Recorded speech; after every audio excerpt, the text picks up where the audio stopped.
Usually, I like to do Welcome to the Cartoon Chronicles podcast. I'm your host, today. I'm joined by Kelly. But however, Kelly, I figured we need to jump right into it.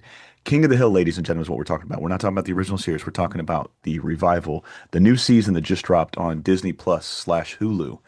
Kelly, before we dive into the two episodes you got to direct, how do you get on the King of the Hill? Were you a fan of the original series? Like, what does Kelly have to say about King of the Hill? How do you tell me anything and everything you know about King of the Hill? Oh man, no, I mean, we were talking before, you were saying that it's one of your favorite shows. Like, I Mm, feel like the exact same way. Like, I put King of the Hill on and I feel like it's my family in the other room yeah. talking to me. Like, it's like there is so like Bobby Hill is my little brother, like bang on, when we were growing up, because like I think I was the show premiered in 95, was that it? Like 97.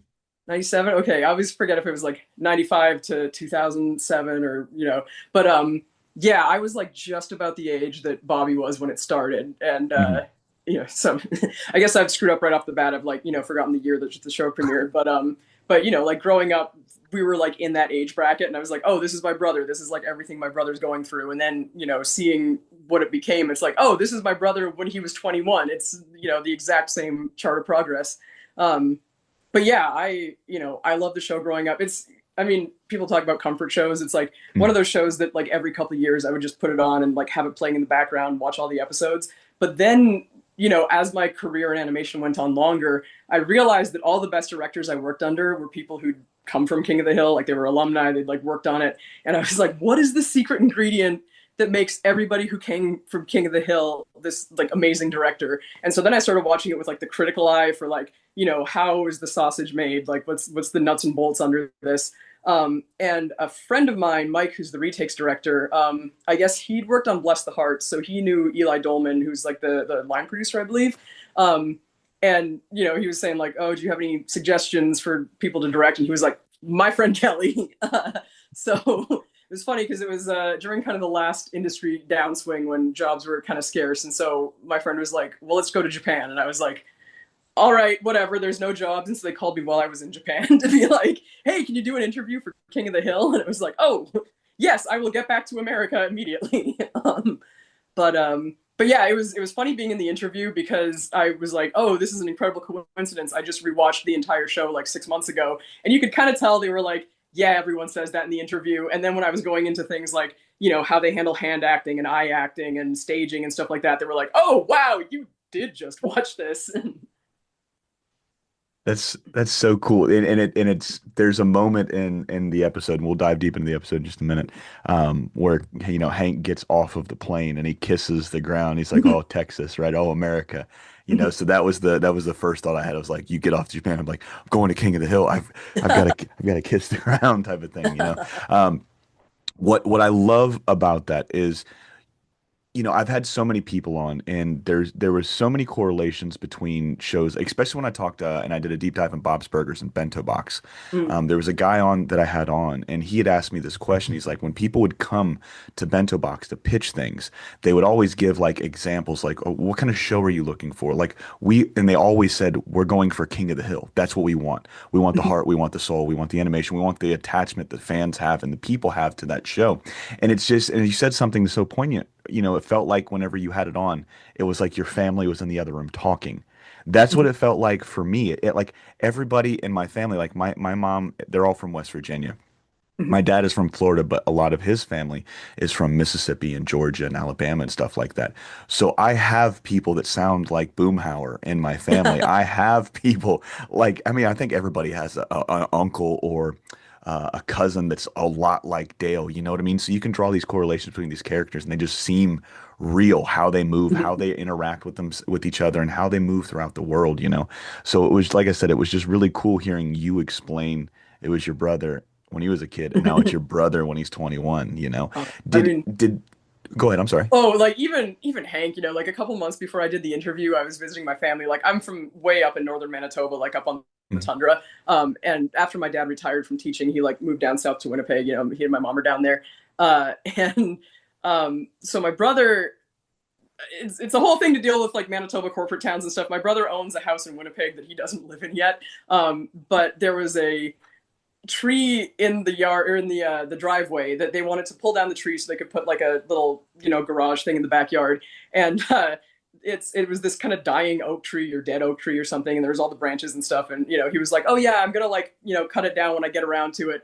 So while I was visiting my dad was like, "Well, let's just go cut down your brother's tree." And so he kind of like picked me up at like 9 in the morning. We go down there and we've got like the sawzalls out and we're like cutting this tree down. And my brother comes out like 2 hours later. He's like just waking up, like, "What are you guys doing?" And my dad's like a little irritated that he hasn't like woken up to help us with this tree. And so he's like, "Well, we cut down your tree. Now you can deal with the branches." And so we left this like pile of branches in his yard. And then my brother was like, "Yeah, I'll deal with those like in October when I come back to see my house again." And my dad got like so I don't know, like restless that there was a pile of branches somewhere that nobody was dealing with, that like he and his buddy went out with a truck and they like gathered up all the branches and brought them out to the middle of nowhere and burned them. And I was like, that was a very Hank Hill adventure, that like you Yeah. can't there being like a pile of branches an hour away from you and you have to go deal with it. Well, it was like it was I can't now I sound like a horrible fan, but it was like the episode in the original series where I think it was the smoking episode, or it was Bobby and Joseph and Connie are all drinking, and then so Hank gives him the chore list. And he starts crossing. He's like, "I'm not giving you my chores." That's what it reminded me of. Your Yes. dad didn't want to pass it off to your Yeah. brother. No, I had a great So, time. It was you have those like the really big clippers that have uh-huh. the real torque on them. Like I had so much fun using those. I got my own pair and I went home and like there's this banana tree outside my apartment and our landlord like never maintained it at all. And so I got my own clippers and I like groomed the banana tree. I was like, "Oh yeah, that was so much fun." I see why Hank likes it. Now, when you're doing that interview, because I don't want to gloss over the interview, because one thing I love talking about people is like first days in anything. Everybody can remember their first days in their first job, their first days in their new series, whatever it might be, But first off, what was that interview like? Who'd you get to interview with? What were some of the questions they asked? I know you talked about the direction, the staging, and everything with the eyes and the hands, stuff like that. But what was some of the other stuff that they might have hit you on or asked you about?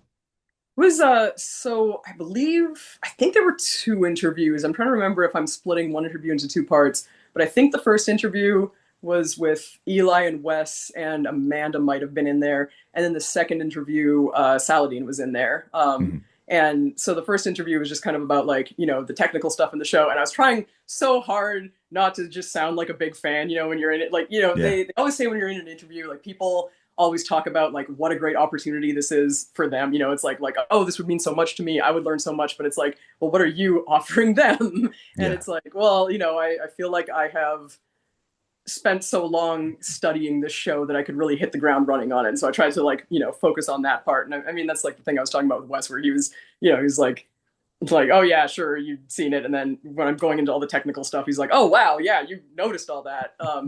And I do a lot of comic stuff. Like I used to have a web comic called Manly Guys Doing Manly Things that kind of went on hiatus back in 2018. And I've done some stuff since then. There was like a cyberpunk kind of comic that I've been working on that I've got some pages from it on my portfolio. And Wes looked at it. He was like, "If you can draw that, you can draw Hank Hill."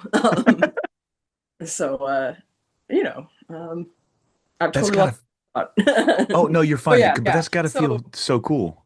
well, so that was the first interview, and then I believe it was the second one where it was like more with Saladin, and it was kind of like talking more about like previous leadership experience and like experience that I had, because I was directing on Little Demon for FX like Mhm. pretty much right before this one, and I'd worked on a pilot for Brutus Pink that will probably never end up being a show. It's the people who do like Big Mouth and Human Resources and Mhm. stuff. So it was just kind of talking about like previous directing experience and like those very job interview questions like how what are ways that you've responded to challenges and like that kind of thing. But Yeah, that'd be so cool, man. Especially dealing with Wes because there was a lot of so not in a bad way, but they've been threatening us with a revival in the best possible way for years, right? It's always, and this is like the first show because usually with shows, one in particular that I've done so much work, and not so much work on because I never worked on the show, but like I've done so much talking about with this podcast is Ed, Ed and Eddie, right? Mm, That's like the one show that everybody goes to and says, we need a revival, we need a revival, we need a revival. But it wasn't, it wasn't that for me. I like the way they ended it because Danny got approached and it was essentially like, we can go one more season or we can do this movie. Danny went with the movie and he got to wrap it up his way. Very rarely in this industry do people get to like tell their story entirely. They get to tell it without any kind of outside interference, and then they get to kind of end it their way. So mhm, Danny went out doing what he wanted to do. And when King of the Hill wraps the original series, it left a lot more questions than it left answers. You go mhm. like, all right, when's the next season coming out? And then what is it, like 13 years later is when we get the next season, you know what I mean? So before any of that happened, when they said this show was going to happen, there was three people in particular I knew that they had to have. They had to have Mike, they had to have Greg, and they for sure had to have Wes. That was the brain, that was the heart, and that was the soul for that show. You know what I Mhm. mean? It was just when you've got those three in particular with King of the Hill, like if one of them would not have been there, I don't think it would have. I don't want to say it wouldn't have been good because we don't have that hypothetical, theory to go into because we have all three of them. But I just don't think it would have clicked on all cylinders like it Mhm. has so far. And ladies and gentlemen, I haven't finished the entire new series yet. I'm episode 7, I believe.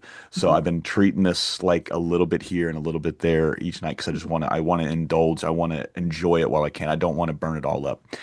But what was it like sitting across the table from Wes? Because like I said, he was the heart and soul when it came Mhm. to the animation side, as Greg was when it came to the writing side. But what was it like sitting across the table from Wes going, "Oh my God, he worked on some of my favorite things." That guy right there.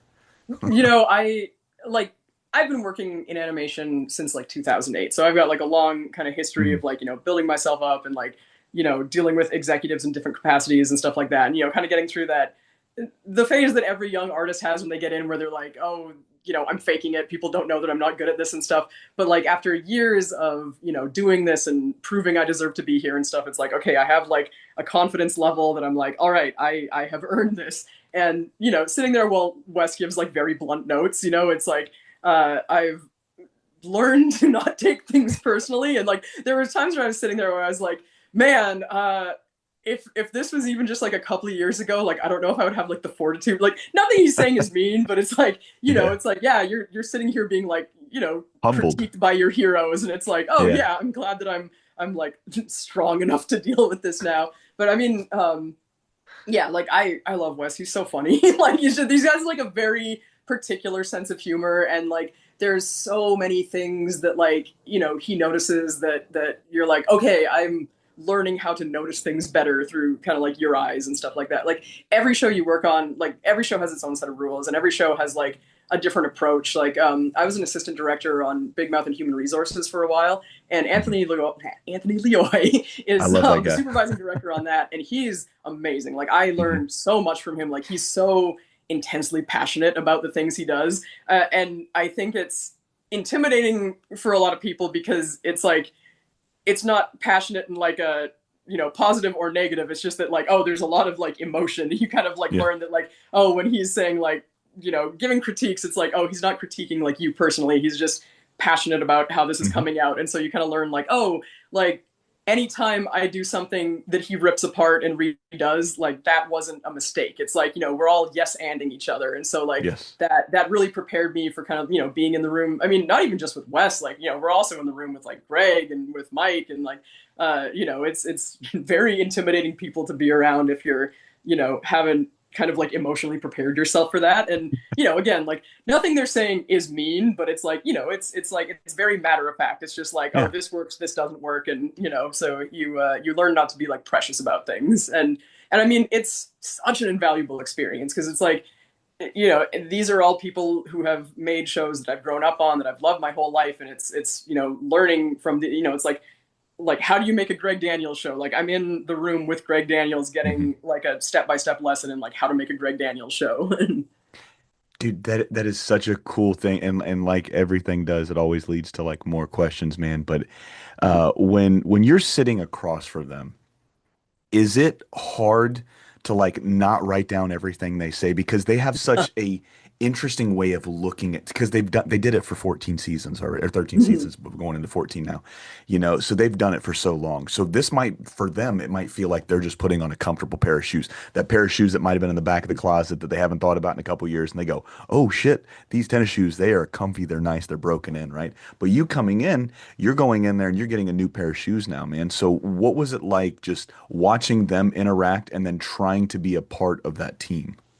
Well, it was really interesting because, all the people that, they've been doing this forever, they've also moved on to new projects and done new things. So like they're coming back to it with new experience. Like, like Wes was on Rick and Morty for years. So like he's coming back to King of the Hill with like, this is the way we made King of the Hill in the 90s. And then, all of his years of experience on Rick and Morty. And then, we were all kind of together figuring out like, what's the new pipeline for the show? Like, how do we make this? How do you like make King of the Hill and Storyboard Pro? How do you, make it for widescreen? Because it's like all the rules were like just slightly a little bit different. So Mhm. it was, kind of like them coming back and us coming forward and everybody kind of meeting in the middle. And it was really cool just to see the way they assembled this team. Because even like the writers, like there were like, new writers that were kind of fresh faces bringing in like new opinions and stuff. And then there were old writers, like we had Norm Hiscock back. We had like, Greg and Mike wrote the first episode. And it was like, really like because I went to all the table reads for episodes that I worked on, and then I listened to the Zoom calls for like the episodes that were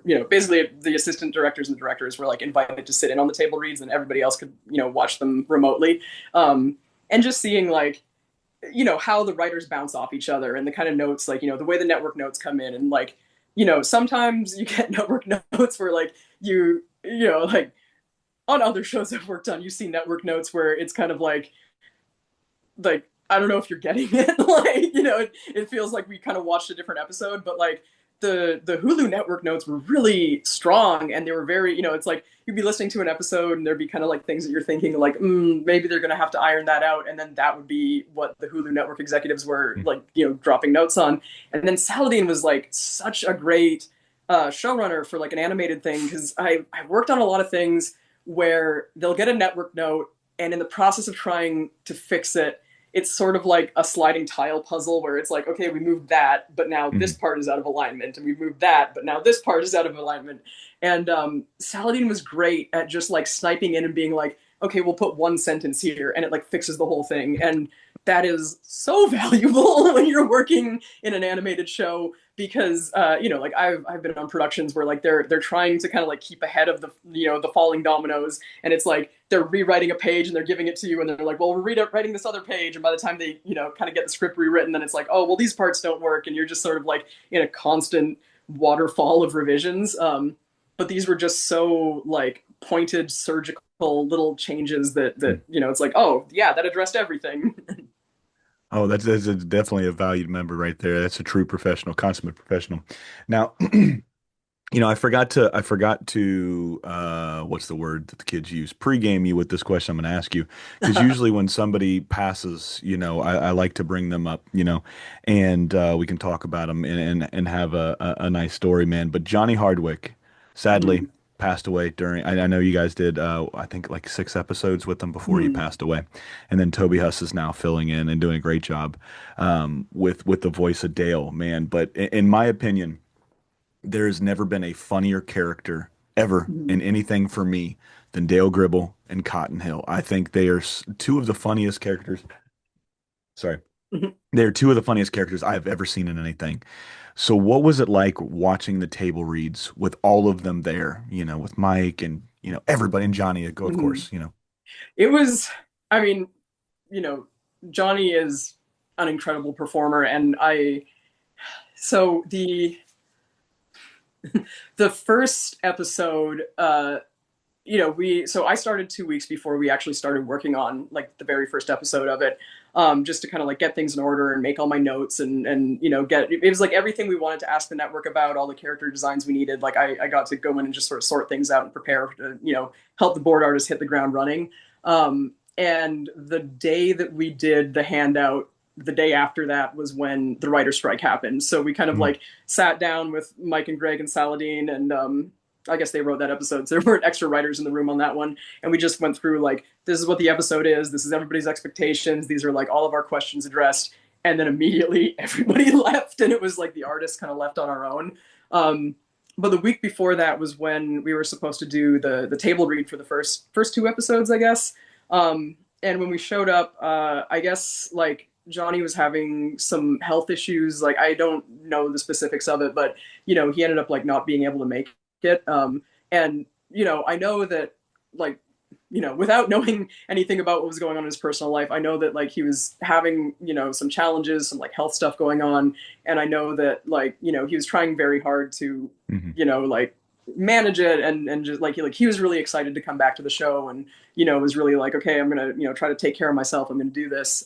So it was, extra tragic that like that, that opportunity I would have had to like get to see him in person, like, he unfortunately couldn't make it for that. And then just that, that he ended up passing like while the strike was going on.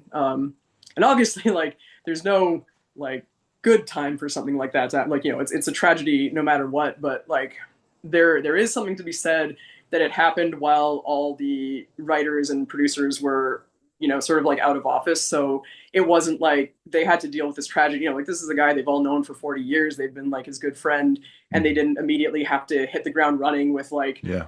kind of uncomfortable questions about like what are we going to do now, like what are we going to do about Dale. Like they got to like have their moment to feel the emotions they had to, and then make some decisions kind of like once like things have The settled a rawness bit. of it went away.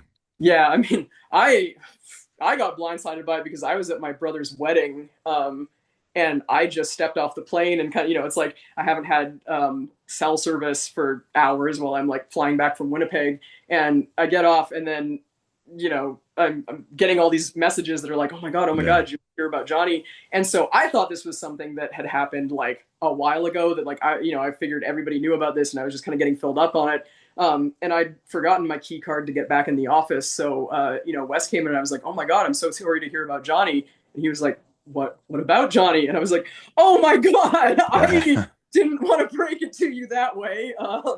This is, uh, horrible situation all around. But, I'm glad that like everyone had the time and space to, you know, Heal. like, Well, at yeah, least sit with it process it. about that and, mourn as they needed to.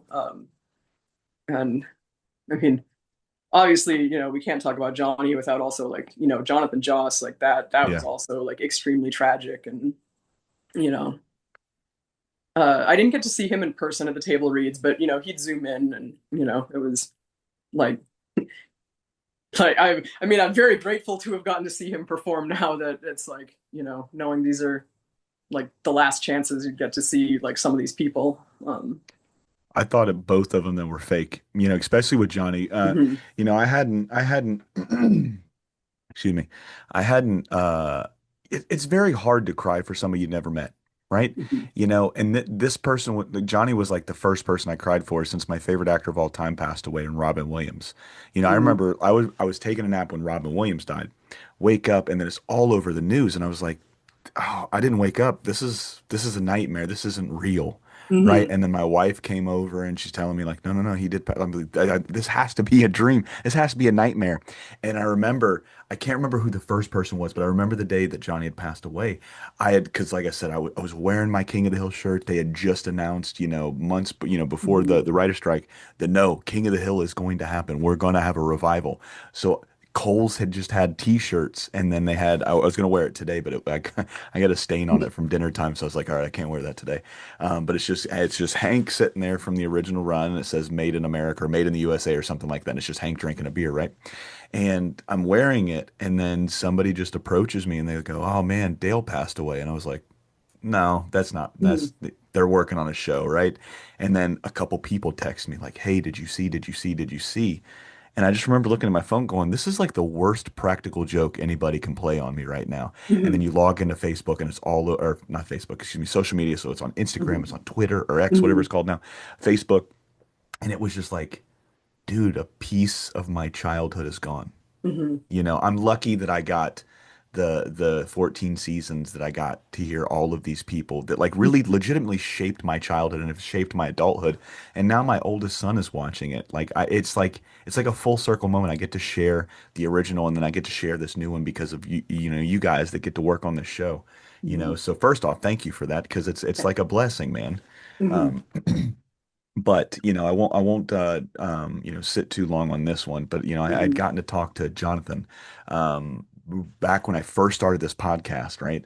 Mhm. I'd said it so many times, like I had 5 episodes that I was afraid that I was never going to get to share because Mhm. my laptop got stolen, and those I took them off of the Zoom channel. I put them on my hard drive for my computer, and my laptop got stolen.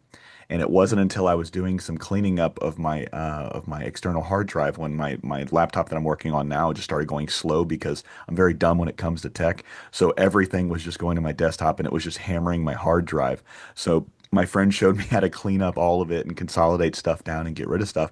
And I opened up a folder that said podcast, and I was like, well, I've already got one on there. And I was just going to delete it. I was like, man, let's just see. So I opened it up, and it was those 5 episodes that I had Oh, had, and the one being Jonathan. And I got to talk to him like 2 months or whatever it was like October of 2020. So it was like 2 weeks in, 3 weeks in, or whatever it was of me recording episodes. So I'm mhm. recording on the phone, or excuse me, on the phone that I've got the phone hanging out right by the microphone and stuff, right? So I'm just talking to him, and he just goes into like how he got it, the just everything that transpired. And I just remember going, wow. And I found it right after Jonathan was killed. And I Mhm. go, this world's a fucking simulation at this point. Like there Yeah. were so many things that had to line up, and it was just Mhm. so cool because I thought I lost that forever. And I got to at least talk to somebody that was Mhm. a piece of my childhood. So Well, that's yeah, the decided that, you know, that had to be seen. Like that's such a treasure to find that.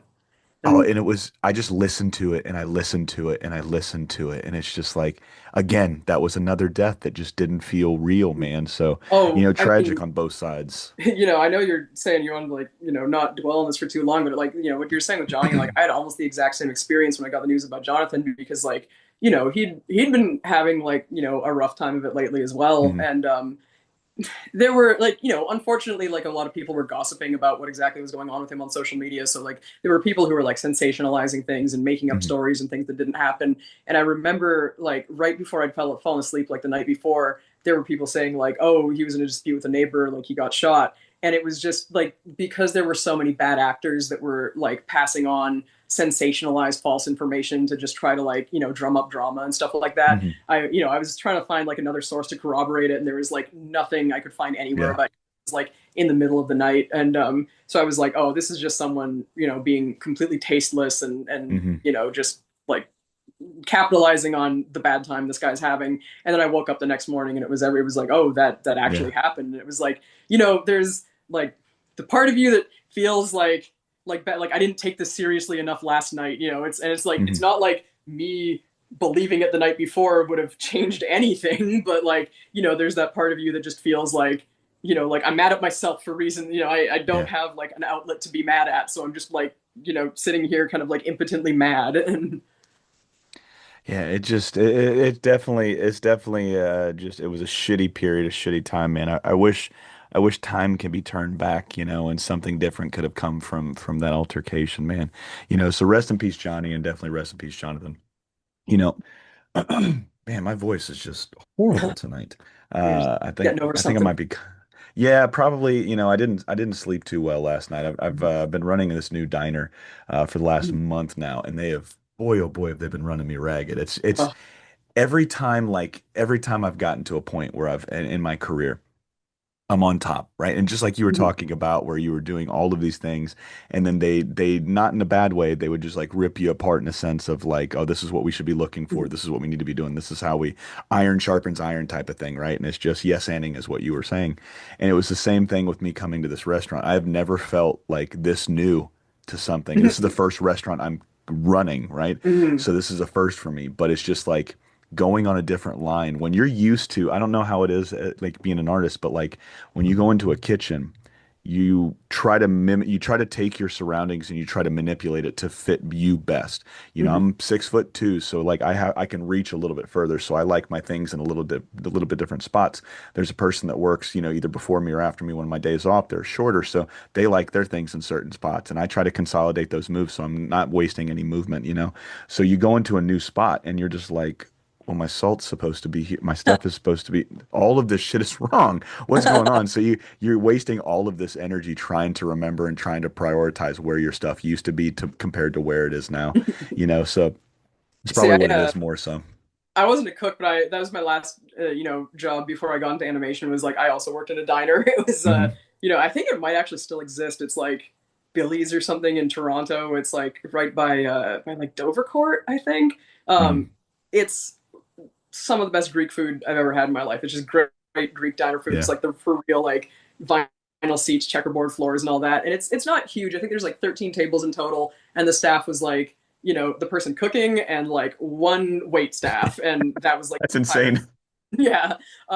But it was, like that was my job like right out of college, and I felt like it kind of re-socialized me. Like I'd, been sitting at my desk drawing animation cells for so long, I'd forgotten how to like speak to human beings. And so just like kind of being in the community and seeing all the regulars every day and like learning everybody's orders, and it was like very good for the soul. But yeah, I mean there's so many spinning plates involved in keeping a restaurant going. But probably the art version of that is like if you sit down on someone's computer, like they have all their hotkeys set, like, when you're Yeah. working in like all these programs, like they let you customize your hotkeys. And so people kind of like set them to, it's like I started my career as like a Flash animator. So like, Mhm. I've modified a lot of the hotkeys to be like the Flash hotkeys and stuff. And then the Wacom Cintiq, it's got like all the hotkeys on it as well. So like, you kind of set everything. And you get so muscle memory down, you kind of forget what the keys like I couldn't tell you like, oh, this is the transform one, this is the undo. I just like I know I feel it, like when I need it I touch that button. And so like I sit down at somebody else's computer and it's like I have no idea how to draw on this. Like I don't know what your hotkeys are. I I don't don't know. know what to do with these Yeah, hands.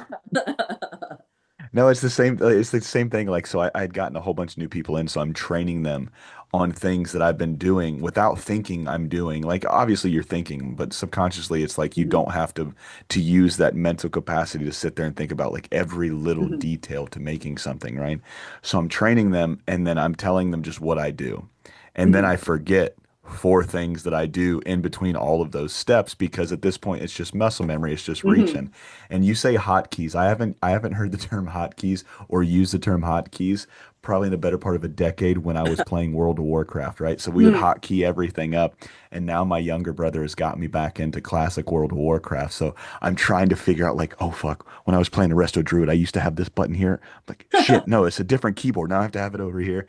So So it's funny. like I think hotkeys. I know more people who got carpal tunnel from playing Warcraft than I do who got carpal tunnel from like drawing and working in this industry. It's insane. Like I didn't realize like how much your wrists hurt when you said carpal, like how much your wrists hurt after holding the mouse and sitting there doing all of this stuff. I get up the next day, I'm like, man, why did my wrist? And I go, oh shit, I haven't played Warcraft in over a decade, so my dexterity is way down. Oh man.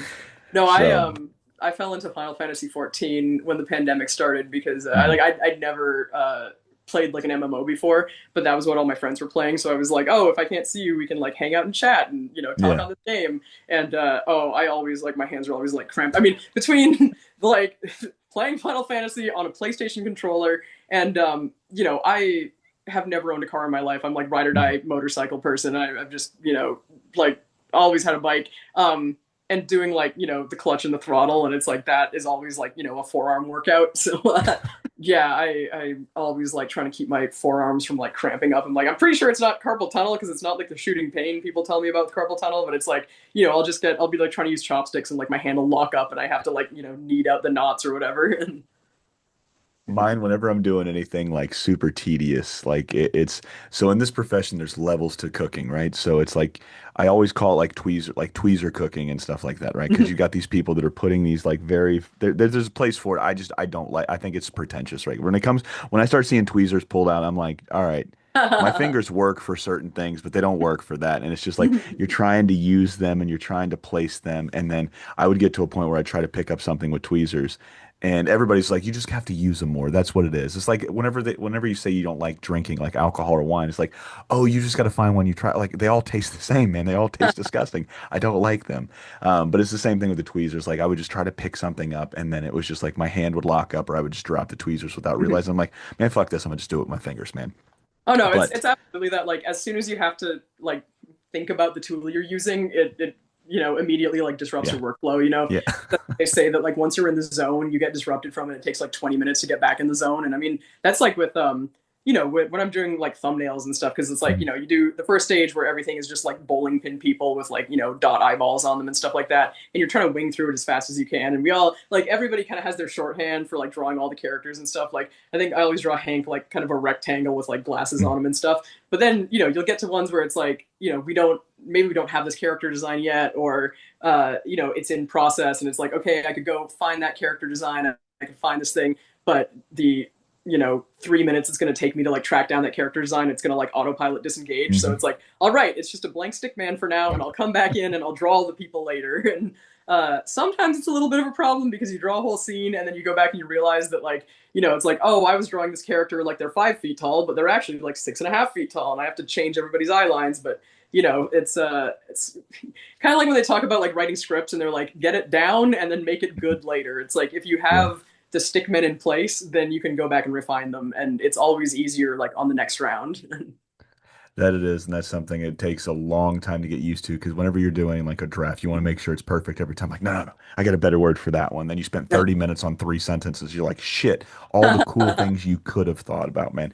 And you bring up something that I wanted to talk about as well, man. So when you're doing when you're doing the this first episode in particular, and then what was the I'm horrible with title names, so I apologize. Was it Return of the King? Yeah, Return of the King, and then Peggy's Fade Out was the second one I did. Okay, so we're going to start with the first one because I wanted to ask you this question because it wasn't until the second time watching this one when I popped a couple edibles and then I got into this that I had this theory that popped up or this question that popped up that I want to ask you, man. So when they're going through like obviously in the original series you always saw Hank's uncomfortability with everything, Mhm. with emotions and with physical with like physical touch and everything like that. But this is like the first time where you know one thing if you know one thing about Hank, you know his love for America, his love for beer, Mhm. his love for his family, right? So this is like the first time you kind of see that love for almost America kind of wavering right throughout the episode because he's coming back. He's a fish out of water. He's coming back to the state he grew up in, the state he loved, the state that he said was the best, and the country that he said was the best his entire life. But he spent all of this time out in Saudi Arabia, and he's seeing new ways to turn down a street. You got to go down 2 miles and all these Mhm. extra turns, right? And then towards the end of this episode, and I know we're jumping through this episode, but we're going to talk about a little bit of the finer details in a second. But you get to the episode at the end of this episode and the Girl Scouts are out there. They're selling cookies. And then he opens up a box and then he starts sharing them with somebody. And then you see that realization going, all right, we are home. All this stuff Mhm. that I was worried about, all of this different things that are going on, the way people interact, the way people talk, the way people dress, everything might be different, but this is still home, right? Mhm. Now, the theory or the question that I had was any of that subconsciously, that mentality, I guess is what I'm looking for, like this fish out of water. Was any of that thrown towards the fan base that might be apprehensive of a revival? Because that's what I got from it from the second Mhm. time. Like it was okay for Hank to feel all of this stuff because at the end he knew, all right, I'm home. I'm where I'm at. And Mhm. then when you watch that first episode, there's a lot of people, it doesn't matter what you do. You could have the greatest show in the world. You're going to have quite a few people that are upset about something. Mhm. Something doesn't line up. There was a misspelt word, something along. You're going to piss somebody off, Mhm. right? But there was a lot of people that I had saw, not a lot. There was a few people, the vocal minority would say like, "Oh, it doesn't remind me of the original run," right? But when Mhm. I watched that episode, I was watching it through their eyes, going like, "No, this isn't what we grew up on. This is something different." And then Mhm. when you get to the episode, it felt like Hank was coming to grips with like, "Well, this is where I'm at now." And that's Mhm. kind of like what I felt like. Like I have that original series, I have that original run that I love, but I'm loving the new stuff you're giving me. And I had that Hank moment where I was just like, all right, this is new. This is Mhm. what's happening, and I'm gonna go along for this ride because I feel good about what's happening. Mhm. Does any of that stuff that I just Yeah, laid out make any kind of sense?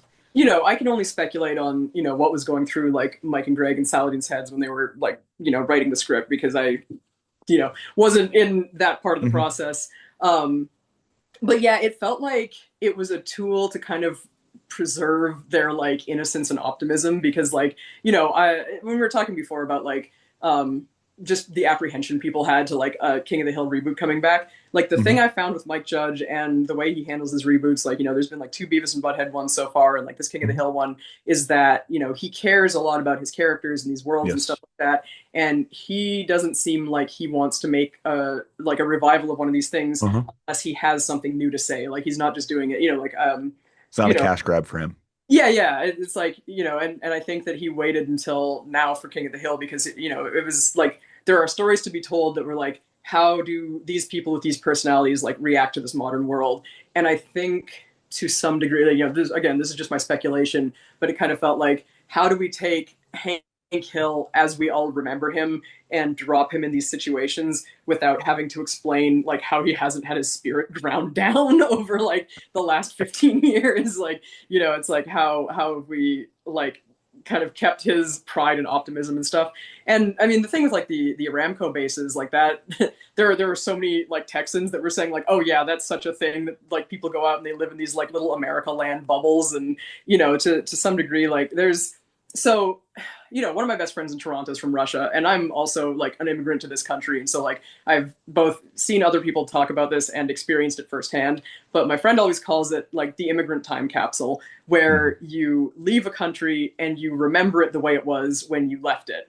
And when you're in this new country, you're like, oh, everything is so different. It's not like where I'm from. It's not like my home. And then you go back to your home, and your home isn't like your home was Yes. anymore because, like, it's like in your mind, you've kind of like time capsuled the country, Hmm. and then you come back to it, and it's like, oh no, everything was changing. Like, again, like I'm from this like very tiny corporate town, like up in the middle of nowhere in northern Canada, and it is completely at the whims of Manitoba Hydro. Like if they want to hire it, the town was around 1,000 people the entire time I was growing up, and we were 4 hours away from the nearest, like Walmart. We're like That's way out there. insane. Um, and it would come down to like, oh, does Manitoba Hydro want to make a bigger town? Because if you have like a lot of little towns, then they all kind of support each other. It's like maybe one town isn't big enough to have a dentist, but if you have like six towns of 500 to 1,000 people, then they can all get together and have like the one dentist in the town that's like between them all. And, it's like they kind of support each other like that. Or if, on the other side, they're like, no, we just care about making money. We want to like squeeze it. Then your town goes down to like, like 700 people and, you lose a lot of amenities. Um, I completely forget where this was going. I am Time like, time capsule. The oh you yeah, said yeah. So immigrants time capsule. there's the way that my town was when I left it. Like the way that I remember my town when it was kind of like booming, and the guy who was in charge of Manitoba Hydro, like he was kind of like the head boss or whatever. He cared very much about like making this community a place where people wanted to live. Like they would put a lot of money into like hiring extra positions at the school that the school couldn't afford, so there could be like those elective classes like music and shop class that like they don't cover with the essentials, and like they made sure the town had a pool, and they made sure there's like a Christmas parade and like all sorts of quality of life things like that. And so that was the town that I left. And then they've started making cuts. They're like under new management. They get rid of all these positions. The town shrinks, and like they're I came back to it, and it's like the roads aren't paved anymore because they ripped them all up, and then they were like, yeah, people don't need paved roads. It's like winter 10 months of the year anyway. And like it's my brother, he was like, oh yeah, the Gillum it is now is not the Gillum that you left. And, um but yeah, it feels like that kind of, it's like Hank Hill coming back to Arlen is a little bit like me going back to Gillum and just seeing Hmm. like I expect it to be the warm, comfortable way that it was from my childhood, and it is not that anymore. And I'm still the same person, but it's like, how do I react to what my home that I knew for like the first 18 years of my life, like what it's become. Yeah, and I think it's such it's such a unique, but in not and not in how do I fucking put this, man, without sounding stupid? It's such a unique story, but it's I think all of us go through that because I mean, how many times people out there that is listening and watching this, like, when was the last time you went home? Right? When was the last time you went and seen your mom or your dad or your friends or your family? Maybe you moved out of state. Maybe you even moved just a couple cities over and you go back and you go, oh man, I remember when X, Y, and Z was there. I remember when that was this. You remember Back to the Future when he goes back in time? He's like, or is before he goes back in time, it's before, what was it? Iranian? No. Shit. I can't remember. But before they come over and they kill Doc Emmett Brown in the beginning, and he's like, I can remember where it was forest as far as the eye can see, and it was the Twin Pine Malls, right? Mhm. And then Marty goes back in time, he runs that one over, and then he comes back, and it's just a single pine, right? But it's like that. Like it's like I'm in the city that I was born in, Orlando, and I walk around or I go around, and it's just like, and just in 5 years, it's crazy different, Mhm. and then I take a step back, and I've been out of the military for almost a decade, and it's completely different from a decade ago. And then it's Mhm. completely even 8 years prior to that when I graduated high school. It's even different from that. So it's such a unique story what you guys were telling. Like Mhm. Hank has always felt like a fish out of water, right? Mhm. He's always felt like he just didn't have like a home in a sense of like when it came to his emotions, just because of how he was raised. If you look at his dad was a World War II veteran, right?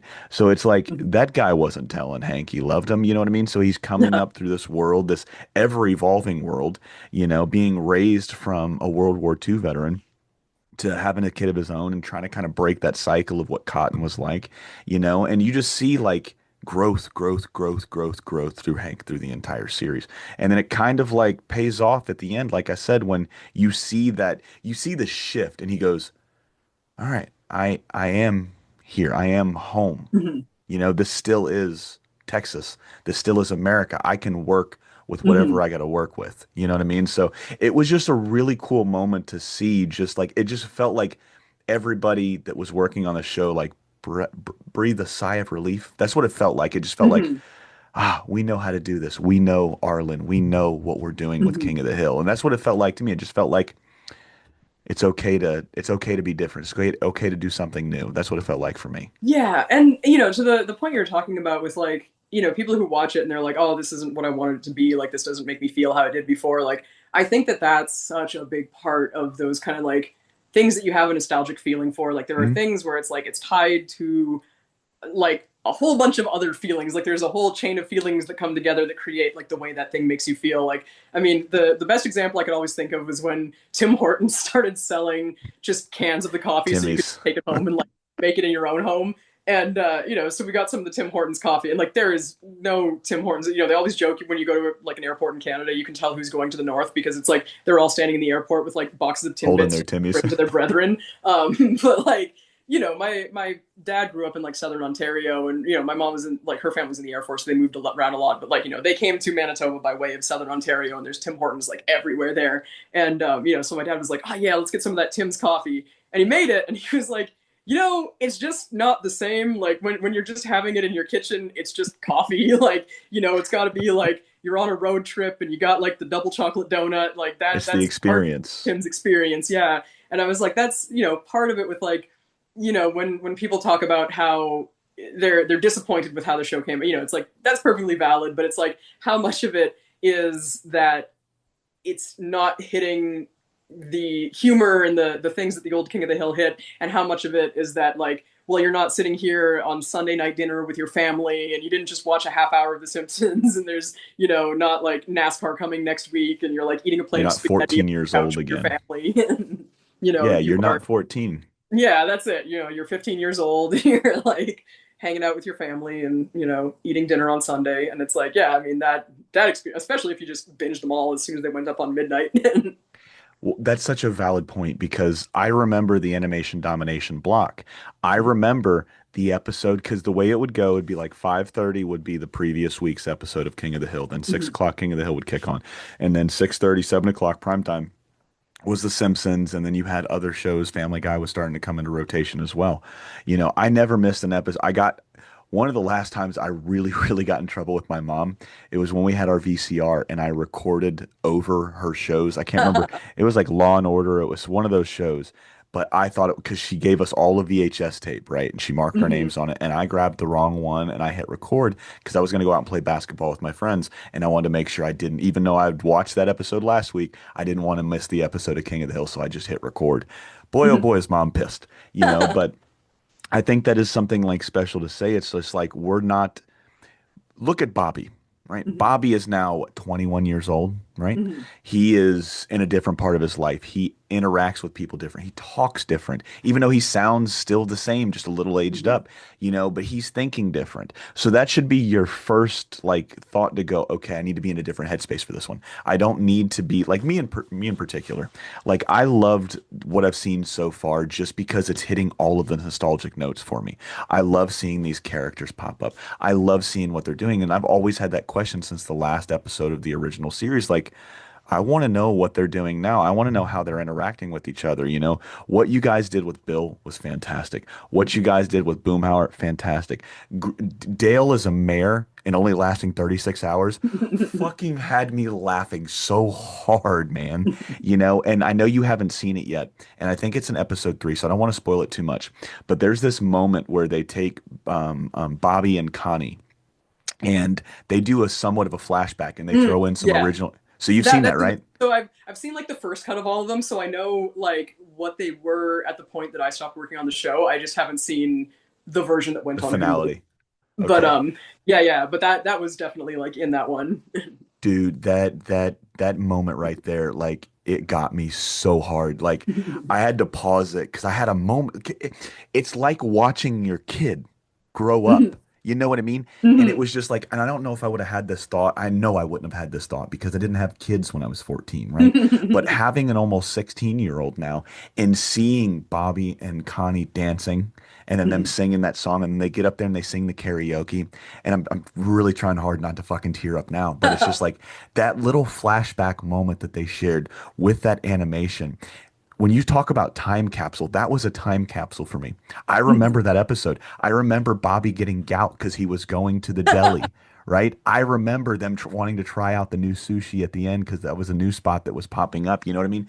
So it was such like I don't want to use this because I cook for a living, but it was such a chef's kiss. It was Yeah. such a special. I want to know. I know you didn't work on that episode. Do you know who would have like possibly thrown? I have to assume it was maybe a writer, maybe it was Greg, or maybe it was Mike. But that Yeah, was such a special moment. I believe that one was like in the script, like that was how they'd written. I'm trying to think of who directed. Was that Kyun Hee's? Maybe. Because she's been on King of the Hill since the start. Like Hmm. if it was one of Kyun Hee's, she was yeah, because I think she did that one, and I believe that Mike did the like the production order is different than the airing order because we did them and then they kind of like rearrange them. It's like they Hmm. sort of like write the scripts as they come to them and then they figure out the order later. And so we had there were like 6 director teams in total, and it was like 4 of them were kind of the main teams, and then 2 of them, it was like of the 10 episodes, each of the 4 main teams gets 2, and then the other 2 teams get 1 each. And the order got like shuffled around a little bit because of the strike. We had Hmm. 6 episodes that were kind of in the chamber ready to go. So they were trying to keep as many people on as long as they could. So we kind of went like team like 1, 2, 3, 4, 1, 2 instead of going like 1, 2, 3, 4 and then Yeah. bringing 5 and 6 in. They were kind of like, well, we have 4 people. So I believe that the first 4 we made, it was like Return of the King, and then the beer episode, and then I think it was that one, and then I think the fourth was the soccer one, and I think Yes. that was yeah. So I think that one was Kyung Hee's, and then Mike did the soccer one. But yeah, like Kyung Hee, she was uh, a layout artist on the pilot, I believe. Like she's one of the ones who's been in it for like the long haul, and I Mhm. mean she's great. Like I love just these people who've been doing this for so long that they know exactly what's expected of them, and they're just like invaluable to learn from. Well, like I said, that was a very like as everything that I've seen so far. That was hands down my favorite moment in the revival so far because, like I said, it was just there's levels to, I don't have to tell you this. There's levels to this shit that they call animation, right? There's levels to this game of animation, and that whoever would put the final stamp on that one, like they should be given a raise, a high five, a hug, whatever you want to give them, man. It's just like I said, that one hit every nostalgic moment I needed, and it just, I think everybody can remember like the first time they had a crush on somebody, and seeing it throughout the original series, and then you see it in this new series with how, they're trying to navigate because it really feels like this is the first time they're being adults, if that makes any sense. Like, and all of us as adults can understand, it's just like sometimes you just got to fake it till you make it. Like Mhm. I need an adult to help me sometimes. You know what I mean? I'm not the strongest adult in the room sometimes. I need another adult to come and tell me that I'm doing an okay job. But it was just like seeing him interact with Connie in that moment, man, it was very special for me. And I'm Mhm. so thankful for that show for that one. Because like I said, it made me feel like I was watching the show for the first time again. And I just Oh. paused it and I just watched it and I'm like, God, this is just so fucking beautiful, man. Man, so but nonetheless, man, Return of the King. What was it? Obviously, the show's out now. You got to work on Mhm. it, and it's been, a labor of love getting to work on these characters that you grew up with. Mhm. But when you sit here and you look at it, as like I keep wanting to use your term time capsule, right? Because I think Mhm. it's so fitting. But when you look at this in a sense of a time capsule, Mhm. does it feel real that you were the first person that got to bring back the Oh, hills and bring back Arlen? I mean that was surreal. Like I felt like I was like, this is like definitely going to be like the most observed thing that's ever been put on my shoulders. It's Yeah. like this is like, okay, don't screw it up. Like, this means a whole lot to you. This means a whole lot to like so many other people in the world. And it was interesting kind of figuring out, like, obviously, like, Hank and Peggy are Hank and Peggy. Like, they haven't changed a ton. I know when we were kind of going through the rounds of revisions on figuring out like how much they've changed, because like we had the versions of the characters that were kind of like what we went into the writer strike with, where we were like, okay, this is kind of like, how we'll see them age. And like it made me really emotional to see it, because it's like, oh, like Hank's just, his shoulders are like a little less broad, and he's like a little bit more jowly, and just like these tiny things where I was like, oh, Hank's aging like how my dad aged. Like, it's like making me think of my own parents.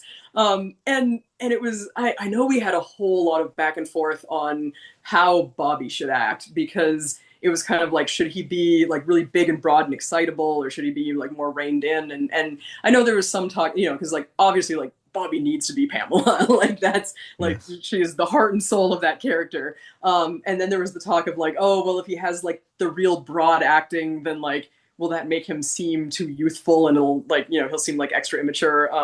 And so I mean, it was funny because sometimes it's like we'd get a note from like, one of the two, like Mike or Greg, and it would be kind of like, oh, maybe try like reining Bobby's acting in a bit. And then we get like a note from the other that was like, no, make it bigger and more extravagant. And then, sometimes you'd be like, okay, can you guys like PvP this and like tell us what you settle on? But I mean, sometimes you can't know until you see it. And there was a lot of experimentation on like if they should like pitch process Bobby slightly. And, we had an experiment where they kind of like pitched him down a little bit, and he just sounded like, we called that version like Bobby on Quaaludes.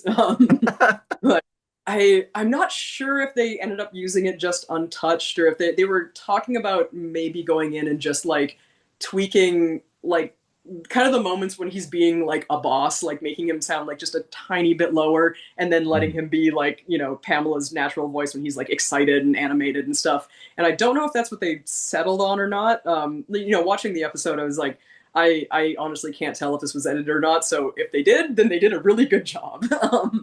But I mean, back to my brother, like I was like, that's exactly what my brother talks like. It's like when he's kind of like being the boss and being, I think he's like safety manager at his job now, and he kind of like talks at a deeper tone than when he's just having fun with his friends, and he kind of sounds like a little kid again.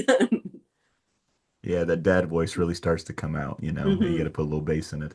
Hmm. Um, I've like I said, I want to go and I want to finish the series, but I want to enjoy it. I want to savor this because, we've waited so long for this show. And like I said, Hmm. everybody attached to this revival so far. I mean, I have if you guys keep going at the pace you're going, I mean, it's going to be beautiful. I'm putting it on par with the original series. Like I was worried, not in a sense of like I knew it was going to be bad. Like I said, you had the brain, you had the heart, and you had the soul with those three attached to it originally, right? And then everybody coming back that was able to come back, came back, and you guys had a bunch of new voices in here. You yourself, I know you guys had some new writers and some new artists. So it was just like this mix and match of new and old.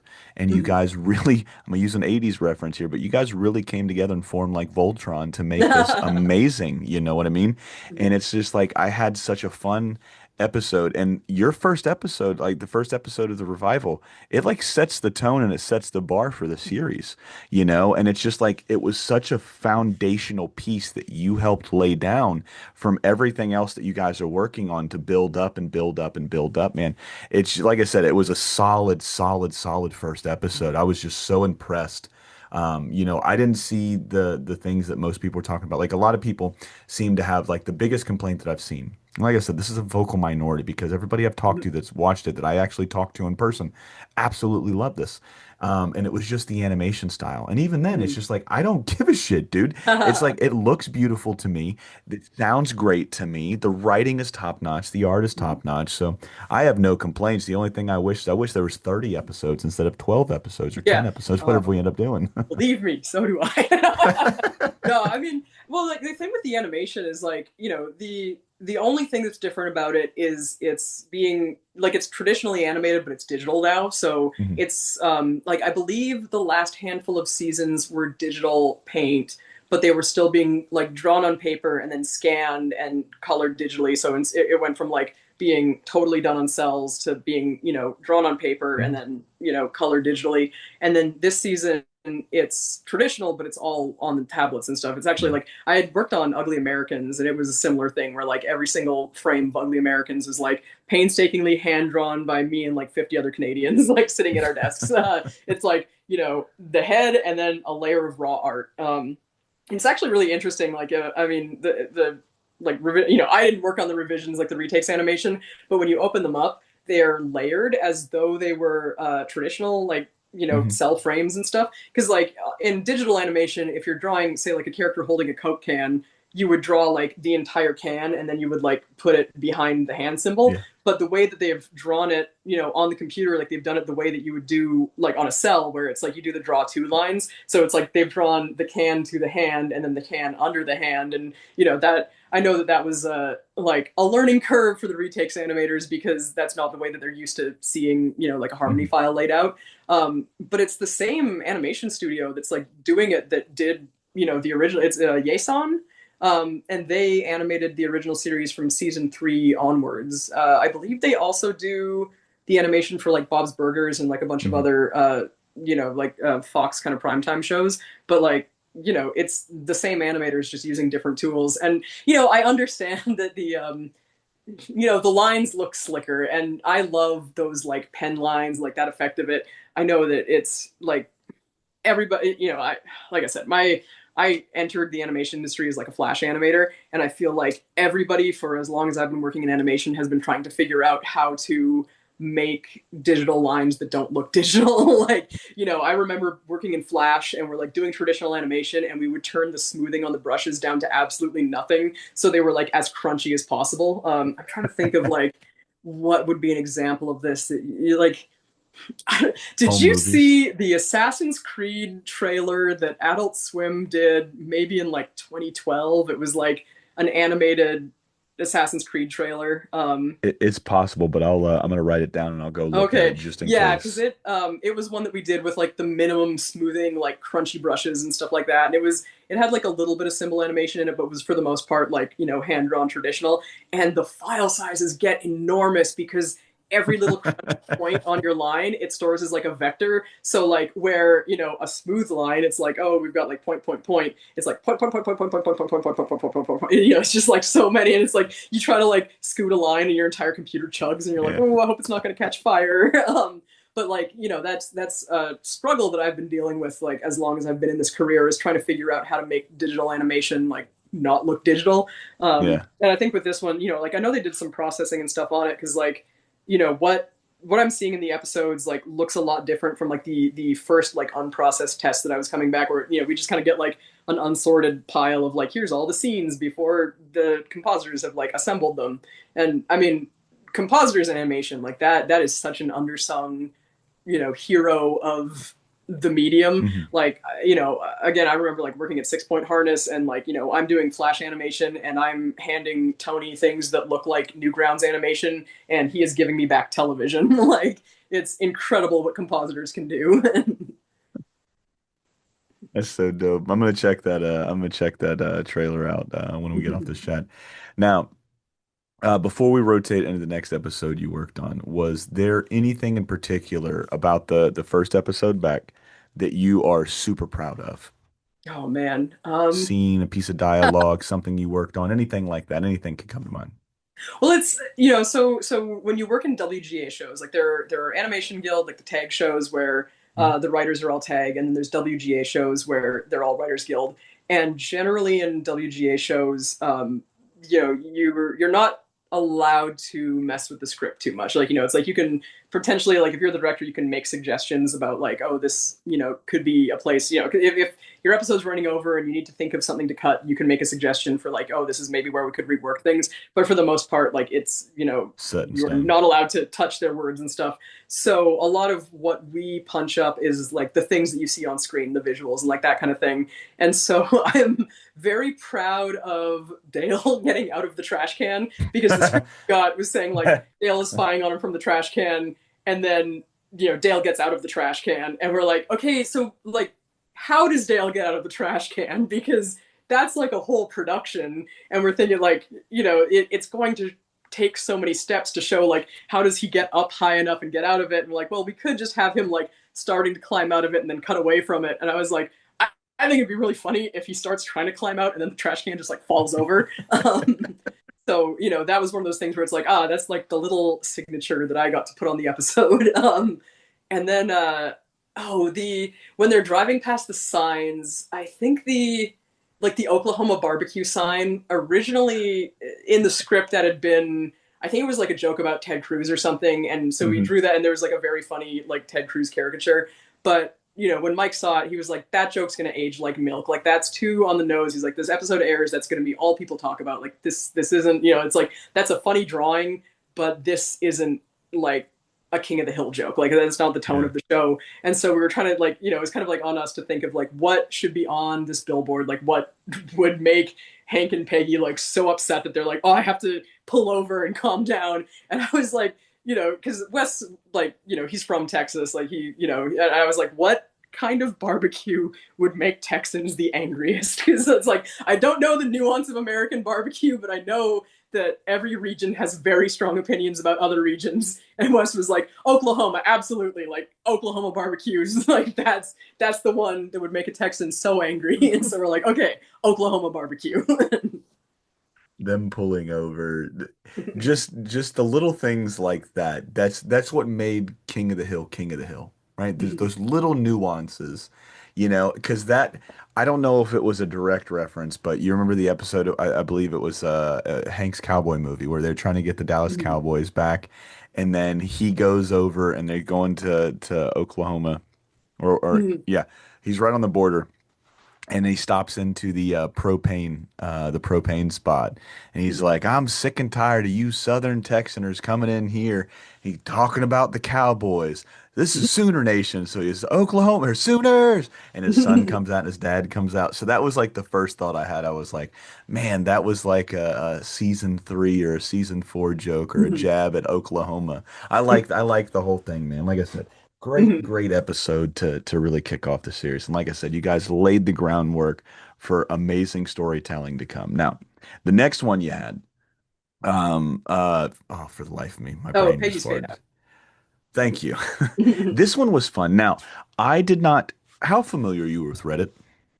Ah, I am more of a lurker than a poster, but I don't know. It's like every so often I'll, like, oh man, I don't know how much I want to get it. But, when I was a teenager, I was one of the 4chan kids, and I remember, my impression of Reddit as like, a 17-year-old or whenever Reddit first became a thing was that like it was the scarier site than 4chan, because 4chan would moderate things that Reddit would not. I also remember the early Reddit. It was like, for as stripped down as the website was, it took like 1,000 years for every page to load. So even though those things have changed dramatically, and I've not been anywhere near 4chan in like, probably 15 years, and Reddit is a much more, enjoyable experience to be around. Uh, it's just one of those sites like, oh, I didn't fall down the Reddit hole. But I definitely see a lot of things that come from Reddit. And, Oh boy, oh boy, it's sometimes when you just need like chatter happen where it's like I need noise that I'm not paying attention to. It's like you just put on like people reading Reddit posts, and so I know that's like the lowest common denominator of YouTube. Like the fact that I'm consuming that content makes me like part of the problem. But, that's my secret shame. I've just said so many shameful things. No, it's perfectly fine. The only reason I ask is because I'm not one of those guys that it was ever on the message boards. I just found out what Reddit was a few years back, right? And I like it because it's got, for the most part, it's got a really decent community for a lot of the fandoms I like. I love Bob's Burgers. I love King of the Hill. I love cartoons and animation. I found like quite a few people on there that like I enjoy talking with when it comes to like specific shows. And I like seeing other people's insights into something. I don't like ever seeing somebody tearing some shit down, because I don't think that's productive whatsoever, man. It's just not for me. But I do like seeing when people have like legitimate takes on something and then they see it from a different lens or a different perspective than I did.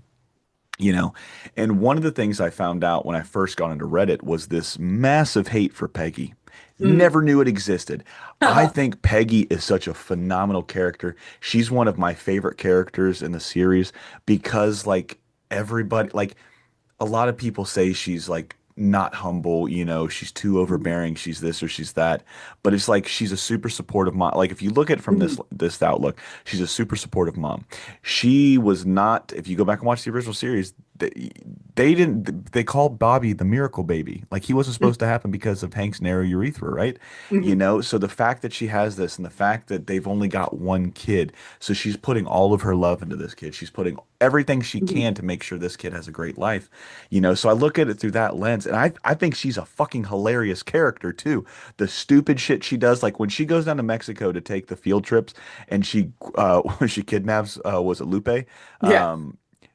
And then Hank looks at her and the lawyer's like, no, let her explain in her perfect Spanish what happened. And then she gives us bolt like shit like that is just hilarious, right? So nonetheless, with that being said, I was curious, did you know that there was a Peggy hate Oh before? yeah, I mean, I'm definitely aware of like I'm with you. I love Peggy, and Peggy reminds me, like, I wouldn't say my mom is like Peggy, but I can see qualities of my mom in Peggy, and those things where Yeah. it's like, like you'll tell her not to do something, she'll kind of like look you in the eyes and do it anyway. Hmm. But like, I say this in a positive way, like especially like regarding my mom, like it's like my mom, like my whole life she's been in a wheelchair, like she has MS, and it was kind of one of those Hmm. things where they told her like don't have kids because if you have kids it will be too taxing on your body and you won't be able to walk anymore. And she was like, oh, but I want kids so bad. And eventually one Hmm. of her doctors was like, well, if it's going to cause you more distress to not have kids, then like have one kid and like see how it goes. So she had me, and then she was like, oh, but I want another one so bad. And they were like, no more kids. Like if you have another kid, you will definitely not be able to walk anymore. And I think they finally convinced her to like get her tubes tied, and she went in, and they were like, oh, you're pregnant, what do you want to do? And she was like, ah, like like I win. And I then snuck this one in. she had my brother, and then immediately stopped being able to walk. I didn't learn this story until I was like in my 20s. Where like, oh my god, you made like a Little Mermaid deal with a sea witch to have children. But it's like, I mean, like that's the kind of stubbornness that she had, where she was like, no, I want this, and I'm gonna make it happen. And like, I kind of see that quality, and like that's the quality that I see in Peggy. And things that my mom would do where a lot of it has to do with like her mobility and stuff, where like we'd be like, oh mom, don't go up those stairs, and she just kind of like looks at you as she like makes her way up the staircase. And it's like, there's the part of me that's like, oh, you're not listening to me, you're gonna hurt yourself. And then the other part of me is like, you know what, I'm glad you're not listening to me. Like I'm Keep delighted to going. see just you proving me wrong, I guess. And that's kind of the approach I see. It's like she, it's like she is not a wilting flower. Like, Yes. she has these opinions, and sometimes it's very frustrating, but she's frustrating in an extremely honest way that, real people are frustrating. And especially, a lot of women are, especially that like, ones who have kind of been told like, you can't have this, you can't do this. Like, I animation can be a rough industry. I don't want to turn this into a whole like like sexism thing, because I know that is like people will just stop listening to you. But like there are a lot of people that I know that have been put through the ringer, and they have Yeah. become very like hard versions of themselves, and I can see the way that they've hardened. And talking to them can be kind of like having a boxing match where it's like they're just immediately like on the On the defensive, defensive. and that's a quality that I see that I try to be aware of. It's like I'm like I don't want to be difficult to talk to in that way. I want to like try to be like warm and friendly and stuff, but I can see how like people end up like Peggy, where it's like you've been told no so many times, you've been kind of like stop, you've been sort of like made lesser so many times that you're like, no, I have to prove that Yes. I belong here, that I can do this. Like I don't care what you say, and I think that Peggy has retained some of that. So it's like as difficult and like obstinate as she can be, like she is like sweet in the ways that she's sweet, and she cares a lot about her kids. She cares about her friends, even if they have kind of like their little sort of catty mean girl politics, between like her and Nancy and Min. But like like she's a strong person who doesn't get pushed around, and I know that that makes her frustrating, not just because like yeah, people imagine dealing with this person how frustrated they would be, or they see qualities of their own parent that they get frustrated dealing with, but also in terms of like how we've sort of been trained to see sitcom wives, because like a lot of sitcom wives are kind of based on that like honeymooners formula, where it's like, oh, we've got the kind of like ignorant dolt husband and his beleaguered wife, and it's like that becomes such a repetitive pattern in so many shows that like when you show people something different, then they kind of like it's like, ah, you're breaking the rules. Like they're not like logically thinking that, but it's like it feels wrong, and so they get extra frustrated. Like it's like, oh, you're extra not following the rules. Well, I loved this episode. Like I said, I'm such a huge. There's not a character in here that I don't like from the original run to the new one. It's and like I said, I like Peggy because that's what you want in a mom, in a sense of like always having your kids like best interest at heart. You always see her being the cheerleader for everybody. Like in my opinion, she was legitimately the glue that held the three hills together. It was I don't know, man. It was just like I said, she reminded me, like you were talking about, reminded you a lot of like some of your mom's qualities and stuff like that too. You know, just shining through the perseverance in everybody's eyes. You're not going to tell me what I can and can't. Don't tell me how to live my life, essentially, is what I'm saying. You know what Well, I mean? and she's such a perfect wife for Hank. Like, it's like Hank needs someone who will kind of like Call him on his challenge him bullshit. like Yeah, that. calls him on that bullshit. Yeah. Yeah, so like I said, it's like the peanut butter to his jelly or whatever you want to call it, man. Like I said, it was just, they're just some fun characters. And what I love about this one is I'm such a huge Stephen Root fan. I Mm, think Stephen Root is one of the greatest actors of all time. Doesn't get brought up enough. mhm. Just the roles he gets put in, whether it's live action or animation. I mean, the man goes out and crushes. He shoots for the stars and he just keeps going. You know what I mean? So it was cool seeing a Bill-centric episode because this is like the first episode. You got your Hank episode, you got your Bobby episode, you got your Boomhauer episode, you got your Dale episode to an extent, you know, but we really haven't seen a Bill episode yet. And this Mhm. is where we kind of get to see it front and center. Bill's playing this. He put everything on Hank. Hank was the guy that was Mhm. stuck in his room. He couldn't get out. Hank was the depressive guy. He married Peggy like he always wanted to. And going into a black barber shop. So Hank is following him. He's trying to figure out if this is just Bill saying he's got friends, but he doesn't really have friends. It was just such a fun episode, and still catching Bill do Bill things is Mhm. always fun. So you think like, oh shit, he's turned a corner. He's got Mhm. friends now. And Mhm. then he's just nope. Hank is the guy he's always had to worry about, you know what I mean? So, what is your proudest moment in this episode? Does anything stick out? Oh, well, so this one, like when I'm directing something, I always try to make sure that my board artists are having the most fun possible. Like, Mhm. I remember, when I'm in board artist positions, then it's like, when you work on something where it's like the director kind of takes all like the really fun meaty scenes for themselves, and you're kind of like, oh, well, I would have liked that. And so, working with the team we had for this one, I kind of broke the episode down. Like a lot of sitcom episodes will kind of like I try to keep people in the same area when I'm doling out scenes. So it's kind of like it's like, okay, the person, like one person gets all the stuff that's happening inside Robota Chain, and one person gets all the stuff that's happening inside the Hill House, and then one person gets all the stuff that's happening kind of with the barbershop. And, they usually roughly divide into thirds like that.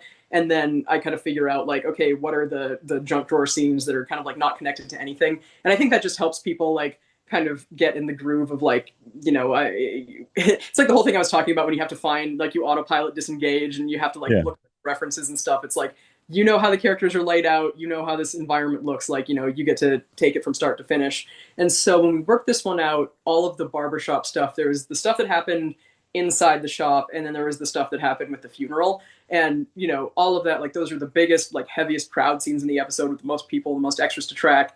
And so I took that part to the artist who was going to take it on. And I was just like, tell me which part of this is more fun for you. Like, which do you want to do? And then I'll take the part of it that you don't want to do. It was basically like the stuff inside the shop and the stuff at the funeral. And, like I'm glad that like, that artist got to do the part that was the most fun for him. And then, I did all the stuff with the funeral part and like Bill's breakdown and just like, all of the emotional, like sobbing Bill stuff. Like, oh man, I had so much fun doing that. Like it got to a point where like, the first cut of the boards that we put together, the note we were getting back from like Mike and Greg was like, we're on Bill for like a really long time. Like maybe we should see more of how Peggy's reacting here, because I was just having so much fun having his like weeping, sobbing, like crushing the paper. And I mean, they again, I haven't seen like the final cut of this that made it there, so they might have cut out even more of that acting. But that was like the part that I kind of like got to lord over. It's also like again, I don't know if this made it to the final thing, but I had this like little bit where it's when Hank's coming out to kind of observe what's going on, and he just like throws the trash out and kind of wipes his hands off, and I like keyframe animated that whole bit so the acting was exactly the way I wanted it. And it's like such a little thing, but it's like, I love when you can add like just little character bits like that, because it's like when you're making a cartoon, like you have to put it like no one's just going to be like, oh, spontaneously like add that. It's like, you have to think of those like little bits of flair that kind of keep them alive. And that was one that I was like pretty happy with. I liked the part it's at the end. I think it's like probably the last scene, but it's Peggy going over there after she realizes like Bill killed her off in his story, and then she's just out there and Bill's going into like all of her real accolades, right? And you see Peggy kind of tear up, and she goes over there with the intent of killing the story completely, like this was a farce, and then you see her have a change of heart. And this is what I think like fans don't see, because they put up this wall whenever it comes to Peggy. Like they don't see Peggy being a really good, like seeing Bill needing a win and giving Bill a win, but it was one of the funniest Peggy parts so far.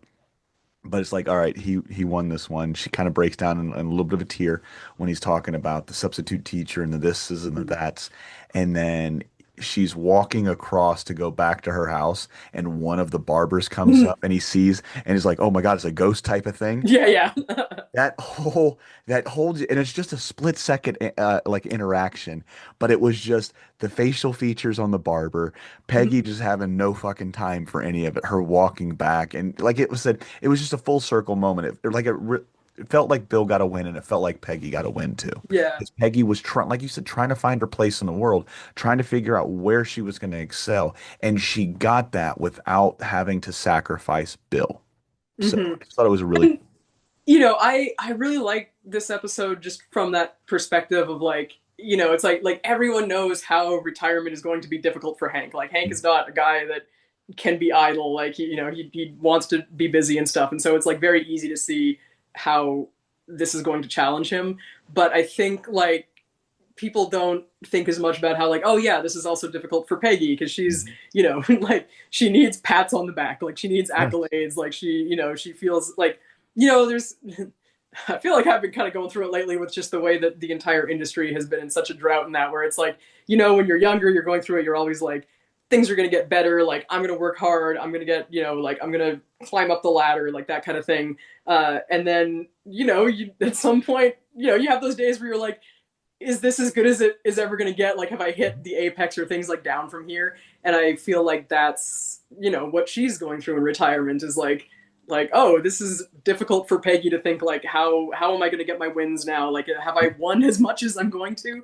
And I also really like that. Anytime you get to see like Hank and Peggy being a couple who are in love and just seeing like Hank get, it's like when Hank has to kind of like defend her, or like, like not in like, oh, white knight way, but it's like, when you see like Hank being like, no, that's my wife. Like, Yeah. come on, guys. Like, I like that a lot. Like, I like just the way that, like my parents have been together since they were in high school. Like they went to Ontario, so they started dating in grade 13, which used to be a thing in Ontario. But, they have been together since they were 17 years old. And so like I see a lot of like that, there aren't many relationships like that exist in the world. But like getting to see that, in this kind of show and being like, no, this is it's very meaningful to me to see Yeah. like these happy old people and like just kind of like how they take care of each other and how they care about each other, and kind of like once they're so comfortable and they're so like not in a rut but like in their groove, and it's like the way that they show that they still love each other. I love those moments where they kind of like go to bat for one another. Yeah, because it feels real. Like it feels like, oh shit, this is how real people would interact with one another. If something like your best friend across the street fabricated a lie about him marrying your wife, and then it just, like I said, it was a fun episode from start to finish, both of these episodes. Now I can't remember because I watched two episodes back to back. Was this the one where they were doing the extermination for Yeah, it's with the rat in the restaurant. so I want the last question I'll ask you, before we start to wrap up, will be characters because I think it's fun. Like a couple of the new characters you guys have introduced so far have been really, really fun. It's Emilio, right? His sous chef. He is so hilarious. Like when Bobby looks at him and tells him this one and then the Peggy Hill scene, because I forgot about this one, are my two favorite scenes in this whole episode. But when Bobby looks at him and tells him, "Hey, handle this rat," and he goes to pull a gun out, Bobby looks back. He's like, "Don't shoot him." That was I've driven through Texas a few times. I've never lived in Texas, but I've got friends that live in Texas. Like that would be like what I think Texas would be like. Like there's a rat. All right, we got to kill this thing. We're gonna pull out a gun and shoot it. But that moment right there with that just little acknowledgement of like, please don't shoot this thing in my restaurant right now was such a fun thing. And then Dale doing Dale things where he gets this prototype of this. What do you call the rat? Oh, Oh I, shit. I remember there's Sexy Rat, and then Yeah, there were sexy. Judas Rat and Sexy Rat. Judas when he's got the prototype for the Judas Red, it's all drawn out real nice, and then he's just got a one with I think a Timex watch is it Yeah. and shit. He's like, well, I think he screwed me here because he went with the other rat. Now we got to introduce sexy rat. Like that whole sequence was so like silly and so out there and so Dale, man. So it was just that episode. Like I said, this is both fun episodes, but like those were my two favorite scenes for this episode in particular. That was like one of my favorite little bits. It was like he's like first we have to make him lazy, and he just like throws a handful of dog food on the floor, and like that was I think that I was don't like think a the health inspector's second. gonna like that. Yeah. It was like a second round of notes thing. Like that wasn't in the first script, and when they put that in, it was like, oh, that Yeah, brought the room together. I don't yeah, know. But yeah, and that was that was our last opportunity to get into work with like Johnny's reads and stuff. So like that, it was like meaningful for that reason. yeah. Uh, but oh yeah, no, I had so much fun with those restaurant rats. Judas Rat and Sexy Rat, man. Like I said, both fun episodes. Now, last question I ask you before we wrap up. Now, with all of the new characters, and we've only seen a couple, two, I think two so far. We've seen Luke and we've seen Emilio and we've seen oh shit, why am I blanking? Was it Oh, Willow? Willow, I guess. Oh Willow? yeah, Yeah, that was the episode that introduces we Willow as yeah, well. we've seen her, and I think that might be it Mm. as far as like, characters that have popped up more than once so far. Has there any one character that's in the new lexicon or the new introduction to any of these new characters that you really like playing with and want to experiment with more?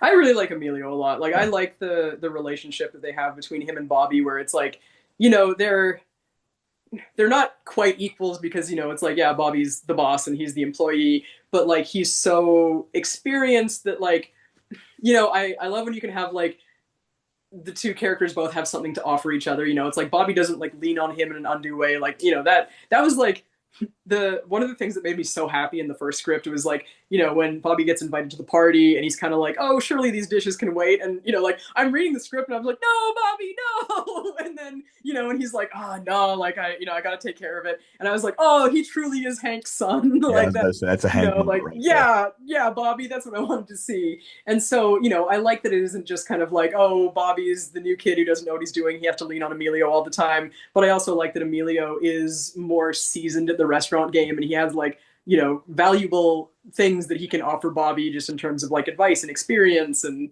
like that kind of thing. And like I like that they have this like real camaraderie and I just really like that back and forth with them. And it's funny you brought up the gun. I don't even like I did so many versions of that scene. I forget where it landed on, but I know the first version of it, they described a very particular way that he like cocks and uncocks the gun. And I remember it being like, it was kind of one of those things that like I'm not like super knowledgeable in guns. I mean, my dad actually owns quite a lot of guns. Like for a Canadian, like I think he's got like 40 handguns and 40 or no, he's got 20 handguns and like 20 rifles. And like Yeah. I only ever saw like one or two at a time because we just take them out and like shoot at pop cans or whatever. But I was like, oh my God, I don't want this to be one of those things where like, they're like, oh, Californians drew this gun. It doesn't work, right? So like I did so much research into like, okay, how would we have a gun that you would like cock this way and then kind of uncock that way, and like what's going on to safety. And I had like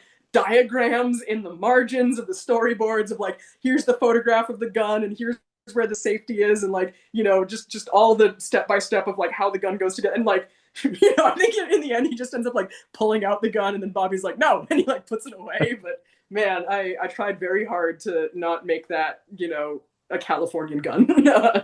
Oh, you did a great. Like I said, it popped me for sure. It made me laugh quite a bit. It's just because it was just out of nowhere. And like I said, you assume that's a Texas thing right there. It's just shoot a rat, man. Like I said, this has been a blast. I didn't mean to keep you for almost 2 hours, but Oh no, such a it great was time. it was a real blast getting to talk to you. And like I said, uh, for the 7 episodes I've seen, 6 or 7 episodes, I think I'm on episode 7, so I've seen six that I've seen so far. You guys, and I'm not a religious guy, so I'm using this in a weird term, but you guys are doing the Lord's work with this revival. I've had a blast from second one to episode starting 7 as soon as we're getting off this chat. I'm gonna go and watch one more episode before I go to bed. I've had a blast revisiting this. It feels like I literally picked up and moved and got placed right back with my favorite characters of all time, man. So you guys have done a fantastic job from the writing to the animating to the voicing. It's just like I can't wait to see all of it. I hope you guys go for a decade. I hope you get as many seasons as the original one did because any King of the Hill is good King of the Hill for me, man. I just want to see more stories. I want to see more stuff fleshed out. I just want to see where this goes. Now, with that being said, obviously, we know season two's coming up, so I don't think we'll know too much until season one's kind of wrapped into the bag for a little bit, and they might make some noise, later at the end of the year. Maybe next year we might hear some more news. But given the opportunity, I have to assume you'd say yes. But if you are offered the opportunity, you're going to come back for the second Oh, I would revival. love, honestly, like there are so many of my favorite episodes in like the second set. Like, it's I'm glad that they at least said that there are more coming because like there are so many that I'm so excited about in the next set Yeah.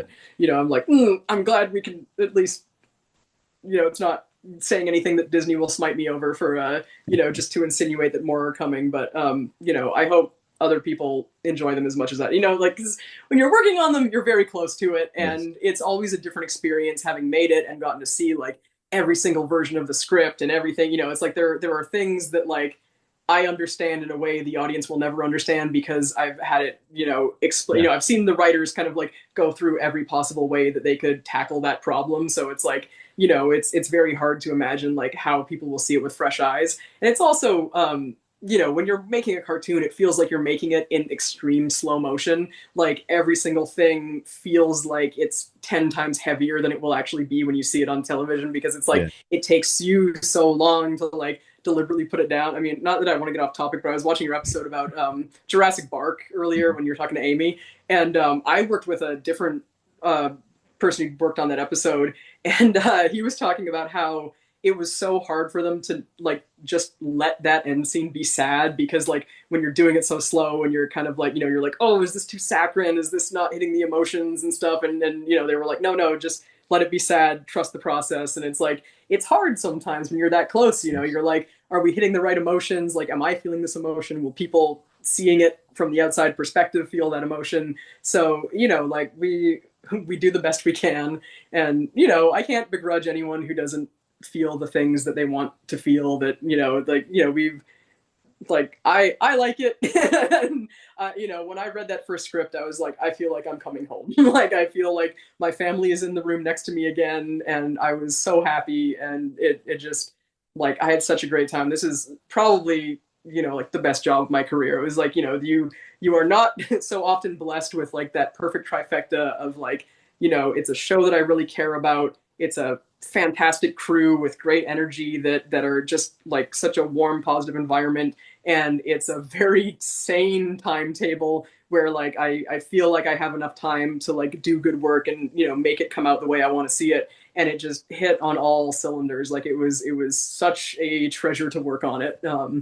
And I'm grateful that I got that opportunity from them, and I'm grateful I got this opportunity from you. I'm grateful that everybody watching, I can't say everybody watching is loving it, but I'm glad that it's landing so well. I'm glad that we've made so many people happy because it means so much to me, and I'm glad that it means so much to other people as well.